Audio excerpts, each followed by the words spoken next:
একটু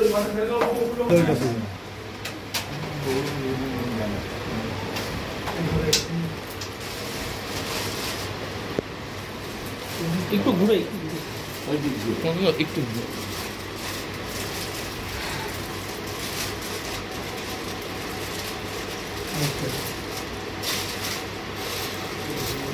আপনাকে আমি প্রণাম জানাই। না না না চলো বইটা চলো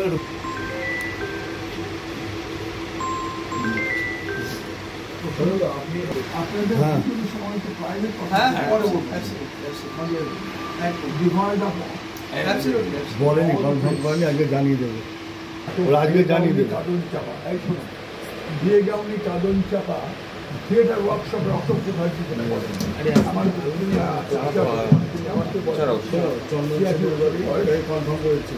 তখন তাকে নাটক করে কাশি থেকে নাটক করে যখন তারা ফিরছেন তখন মাঝপথে তাকে আটকায় একদল মানুষ তাকে গ্রামের মধ্যে বলে আপনি দেখাবেন মুসলিমদের বিরুদ্ধে মুসলিমদের। আমার নাটকের নাম ছিল দিয়ে গাউনি কাদন চাপা। মুসলিমদের বিয়ের সময় যে গানগুলো গাওয়া হয় তাকে অবলম্বন করে আমার সেই নাটক খুব বিখ্যাত নাটক। তখন আমাকে অশোক মুখার্জি ফোন করেন যে আমার বাস আটকে রয়েছে আর আমি কখন ফিরব। তখন আমাকে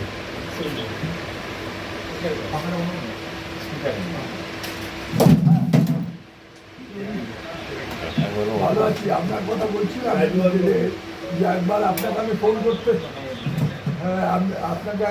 ফোন করতে বাধ্য হয়েছিলাম যখন অশোক মুখার্জি কাঁথি থেকে তার বাস সহ আক্রান্ত হয় একটি গ্রামের মধ্যে। আপনাকে তো আপনি যখন খাচ্ছিলেন আমি বিভাস চক্রবর্তীর কাছ থেকে আপনার ফোন নাম্বারটা পেয়েছিলাম। তারপরে আপনার আপনি সঙ্গে সঙ্গে উঠে বললেন আমি যাচ্ছি। আমার পরিচয় জানতে চাইলেন না, শুধু নামটা জানলেন। না না না এই তো আমি তো আপনাকে ভালোবাসা জানাচ্ছি, আপনাকে সম্মান জানাচ্ছি। না না ঠিক আছে, নিশ্চয়ই নিশ্চয়ই ঠিক আছে, আচ্ছা ধন্যবাদ। সম্পৃক্ত নই, তার ফলে আমার থিয়েটারটা কথা বলে, থিয়েটার মানুষের হয়ে কথা বলে, সেই কথাটা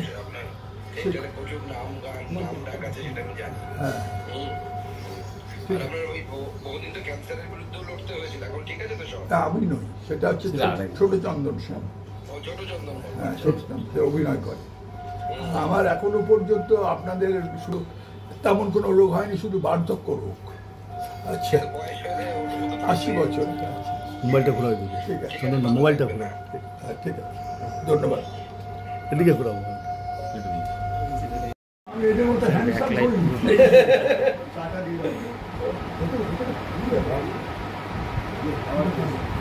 বাবার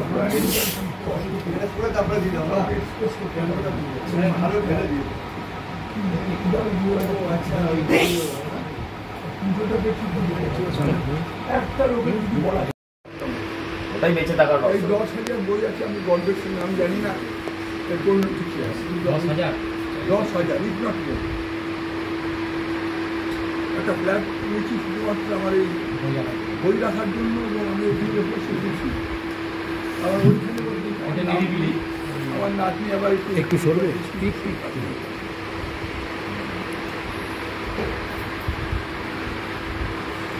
অকারণে একদম অকারণেই আছে।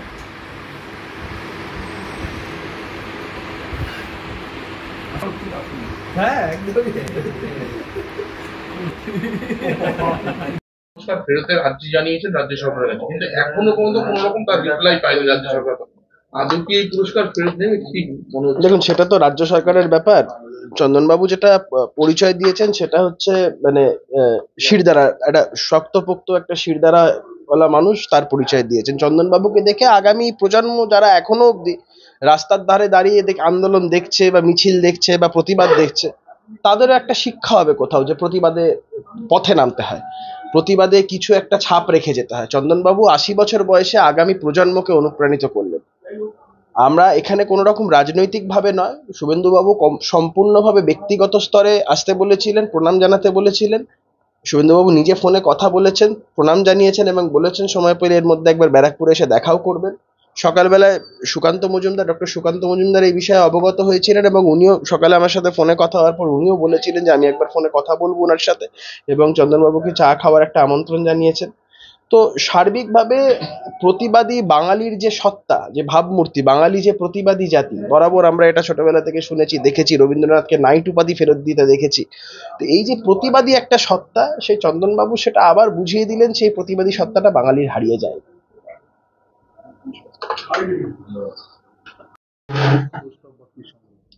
কথা হলো সুকান্ত এবং কি কথা হলো?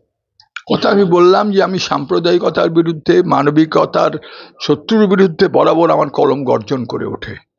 আমি কোনো রাজনৈতিক দলের হয়ে নাটক লিখি না, কোনো রাজনৈতিক দলের হয়ে বিরোধিতাও করি না। আমি যেটা বললাম সেটা আবারও বলছি, আমার বাড়িতে সবাই ওয়েলকাম, কিন্তু কোনো রাজনৈতিক দলের হয়ে কথা বলবো না, কোনো রাজনৈতিক দলের বিরুদ্ধেও কথা বলবো না। কার সঙ্গে কথা হলো? ফোনে কথা হলো সুকান্ত মজুমদারের সঙ্গে, অধ্যাপক সুকান্ত মজুমদার, আর কথা হলো হচ্ছে বিরোধী দলের নেতা শুভেন্দু অধিকারীর সঙ্গে।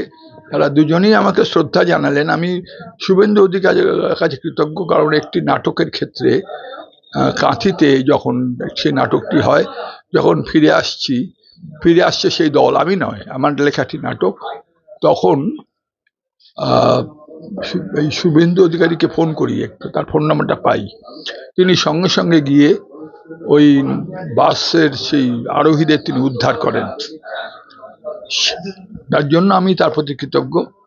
আমার লেখা নাটক বিয়ে গাউনি কাঁদন চাপা, অশোক মুখার্জি, আচার্য অশোক মুখার্জি আমার চেয়ে বয়সে বড়, তিনি এই নাটকটি করেছিলেন। কাঁথিতে ফেরার সময় তার বাস আক্রান্ত হয়, বাসকে আটকে রাখা হয়, সেই অবস্থায় তিনি ফোন করেন। আমি শুভেন্দু অধিকারীকে ফোন করি, তিনি আমাকে চিনতেন না, কিন্তু সঙ্গে সঙ্গে তিনি গিয়ে বলেন আমি চন্দনবাবু আপনি নিশ্চিন্ত, তখন আমি উদ্ধার করব, উদ্ধার করে দিয়েছিলেন।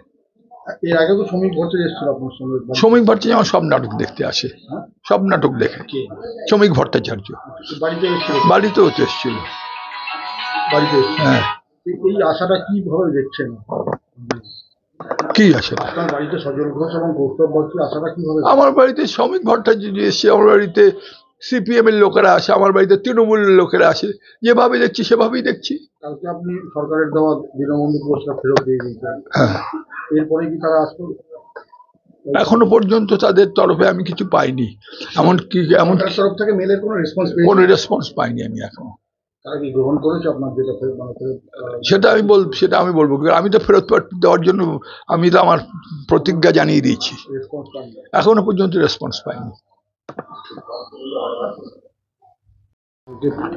দীনবন্ধু পুরস্কার রিফিউজ করেছে রাজ্য সরকারের দেওয়া, সেই কারণে তার শিরদাঁড়াটাকে প্রণাম করতে এসছি, তার শিরদাঁড়াকে প্রণাম করতে এসছি।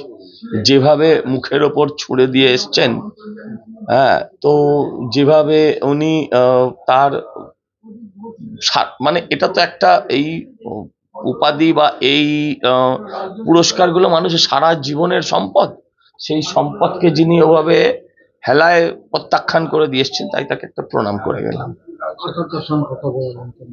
শুভেন্দুবাবু কথা বলেছেন, সুকান্তবাবু কথা বলেছেন, আমাদের বিরোধী দলনেতা এবং রাজ্য সভাপতি তারা কথা বলেছেন। কোনো রাজনৈতিক উদ্দেশ্য নেই, কোনো পলিটিক্যাল কিছু নেই, এটা একদম তাকে প্রণাম করে যাওয়া। শুভেন্দুবাবু বলেছিলেন, সুকান্তবাবুরা বলেছেন যে গিয়ে দেখা করে এসো। কালকে রাজ্য সরকারের দেওয়া পুরস্কার ফেরত নেওয়ার পরে ঘোষণা করলো, আজকে বিজেপি কর্মকর্তা আপনারা আসবেন। আচ্ছা, আমরা বিজেপি কর্মকর্তা বলে মানুষ না, আপনি সাংবাদিক বলে কি আপনি মানুষ না? আপনি মোহনবাগান নয়, আপনি ইস্ট বেঙ্গল নয়। প্রত্যেকের অনেকগুলো ক্যারেক্টার আছে, যে বাবা সেও স্বামী, যে বাবা সে কোথাও ছেলে, তো বাংলার নাগরিক তো আমি আপনি। আপনারা কি আন্দোলনের সাথে নেই?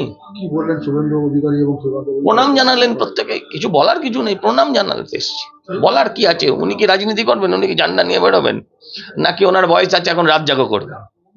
সেটা তো কোনোটা না। কিন্তু উনিও যে ওনার মতন প্রতিবাদটাকে রেজিস্টার করলেন, সেটাকেই কর্নিশ করতে হবে। রাজ্যে উনি হেরেছিলেন। আরে সে একদিন হাঁটা আর প্রতিনিয়ত করা দুটো একজন নয়। আব্দুল্লাহ, ওনার দীনবন্ধু পুরস্কার প্রত্যাখ্যান করার পরেই রাজ্যের বহু লোক মানে এরকম পুরস্কার, রাজ্য সরকার দেওয়া পুরস্কার প্রত্যাখ্যান করেছে।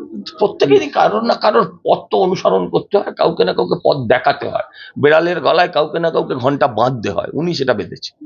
এখন রাজ্য সরকার থেকে আমাদের হ্যাঁ চন্দনবাবু সেটা বেঁধেছে। আরো কয়েকজন কালকে ফেরত। হ্যাঁ, এক এক করে অনেকেই হাঁটবেন। যে শুনুন, যারা একেবারে যাদের শিরদাঁড়াটা রবারের নয়, যাদের শিরদাঁড়াটা রক্ত মাংসের, হ্যাঁ বায়োলজিক্যাল যাদের শিরদাঁড়া, তারা অনেকেই ফেরত দেবেন বলে আমি বিশ্বাস। এর আগেও শ্রমিক ভট্টাচার্য এসেছিলেন চন্দন সেনের কাছে, চন্দন সেনের অনেক বই করে নাটক দেখে। এই শ্রমিকটা বিদগ্ধ মানুষ, তারা আসতেই পারেন। তো আশাটা কি অপরাধ? পাকিস্তানে গেছেন, আগামীকাল সুপ্রিম কোর্টের রায় আছে। সুপ্রিম রায় ওটা আলাদা বলবো, ওটা আলাদা সময়। সজলদা, বলছি যে এই তিলোত্তমার হত্যা নিয়ে, নৃশংস হত্যা নিয়ে দেশ জুড়ে এবং ভারতবর্ষ জুড়ে যে প্রতিবাদ শুরু হয়েছে, আদৌ কি তিলোত্তমা বিচার পাবে? আমার ধারণা পাবে। যদি এটাই বিচার না পায়, তাহলে সারা দেশে নয়, বিশ্বের বুকে সিবিআই এর মুখ পড়বে। বিশ্বের বুকে একদম বিশ্বের বুকে সিবিআই এর মুখ আর পড়বে। তো কাউকে অ্যারেস্ট করতে, আচ্ছা, অ্যারেস্ট করাটাই শেষ কথা নাকি? তৃণমূল যদি, সিআইডি যদি থাকতো 10টা লোককে এতক্ষণে ঢুকিয়ে দিত, যেই ঢুকিয়ে দিত সব আন্দোলন সীমিত হয়ে যেত। তারপর 6 মাস বাদে তারা প্রমাণের অভাবে বেল পেয়ে যেত। সারদার কেসে যা হয়েছে, সারদার কেসে আজ অব্দি কটা লোককে শাস্তি দিতে পেরেছে? কাউকে দিতে পারিনি। দুর্নীতির অভিযোগ, উল্টে একজন আবার তো সারাদিন বকেই বেড়াচ্ছে, আর আপনারা দেখিয়েই যাচ্ছেন। সন্দীপ ঘোষ, কত লোক টিভি ভেঙেছে জানেন? ওকে দেখার পর সকালবেলা দেখলেই টিভি ভেঙে দেয় কত লোক। সন্দীপ ঘোষ দুর্নীতির অভিযোগে সিবিআই গ্রেফতার করেছে, কিন্তু যেটা মহিলা, আপনি অপেক্ষা করুন না, অপেক্ষা করুন। দাঁত একদিনে গজায় না, যতই আপনি ক্যালসিয়াম খান। এখন এরা চাইছে কি? এরা চাইছে এখনই ভুলভাল 5টা লোককে ঢুকিয়ে দাও, ধরে ভুলভাল 5টা লোককে ঢুকিয়ে দাও, 6 মাস 1 বছর বাদে তারা জামিন পেয়ে যাবে। আর জামিন পাওয়ার পরে এরা চিৎকার করে বলবে কিচ্ছু করলো না, সিবিআই এর ফেলিওর, সিবিআই এর পার্সেন্টেজ, এইসব নিয়ে রেটিং, এসব আলোচনা হবে। সিবিআই ওইরকম কাজ করবে না, যাকে ঢোকাবে সে আর বেরোবে। মমতা বন্দ্যোপাধ্যায় তো বলেছেন যে আমরা 12 ঘন্টার মধ্যে অ্যারেস্ট করে নিচ্ছি, সিবিআই কেন পারছে না? তাহলে কি ব্যর্থতা? আচ্ছা, যে অ্যারেস্টটা করেছে সেই অ্যারেস্টটা যদি সবাই মেনে নিত, খুশি হতো, তাহলে কি মাসের পর মাস তারা আন্দোলন চালিয়ে যেত? মমতা বন্দ্যোপাধ্যায়ের অ্যারেস্টের ওপরে এত প্রশ্ন আছে বলেই তো তারা সবাই বলছে তার পদত্যাগ চাই। দুর্নীতির জন্য সন্দীপ ঘোষকে ধরেছে, হত্যার জন্য কাকে ধরবে? দেখা যাক না, অপেক্ষা করুন। আমি তো সিবিআই নয়, কিন্তু আমি বিশ্বাস রাখি, আমি ভরসা রাখি, ধরা পড়বেই পড়বেই এবং পড়বেই। আপনাদের শুধু মাথায় রাখতে হবে যে এই কেসটা যদি ফয়সালা না হয়, আচ্ছা সিবিআই কি জাদুকর, ম্যান্ড্রেক, পিসি সরকার? আপনি প্রমাণ লোপাট করবেন আর আমি সিবিআই আপনি সেটাকে প্রমাণটা বার করে দেবে? বিধানসভায় বিল, যত বায়োলজিক্যাল প্রমাণ সব নষ্ট হয়েছে। এখন সার্কামস্টেন্সিয়াল এভিডেন্স গুলোর উপরে নির্ভর করে মামলাটা লড়তে হবে। শুনুন, খেলার মাঠে যেমন বেনিফিট অফ ডাউট সবসময় ব্যাটসম্যানের পক্ষে যায়, সেরকম এখানেও বেনিফিট অফ ডাউট কিন্তু অ্যাকিউজডের পক্ষে যাবে। অতএব যাতে কোনো ডাউট না থাকে সেইভাবে কাজ করতে হবে। সিবিআই চাইলে অনেকদিন আগে, আরো অনেকদিন আগে গ্রেপ্তার করতে পারে। আইনে কোথাও বলা নেই যে গ্রেপ্তার করতেই হবে। যদি তুমি সহযোগিতা করো, তুমি যদি ট্যাম্পারিং না করো এভিডেন্স, তুমি যদি সাক্ষীকে ভয় না দেখাও, গ্রেপ্তার না করলেও চলে। এত কিসের দুর্বলতা টেম্পারিং করতে হবে? দুর্বলতা কোথায় আপনি জানেন না? খেলে তো কাঠ খেলে তো ফার্নিচার বার করতেই হবে, তাই না? বড় রাঘব বোয়াল কি ধরা পড়বে? নিশ্চয়ই চিন্তা করবেন না, ওটা নিয়ে চিন্তা করবেন না। মানে ওই চুনোপুটি, হ্যাঁ, রাঘব বোয়াল সব যাবে। দাবি ত্যাগ এই চ্যানেল কোনো প্রচার করে না। হিংসাত্মক, ক্ষতিকারক বা অবৈধ কার্যকলাপ এই চ্যানেল দ্বারা প্রদত্ত সমস্ত বিষয়বস্তু শুধুমাত্র একটি শিক্ষামূলক উদ্দেশ্যের জন্য। ধন্যবাদ। শুভেচ্ছা টিম আমার বাংলা নিউজ।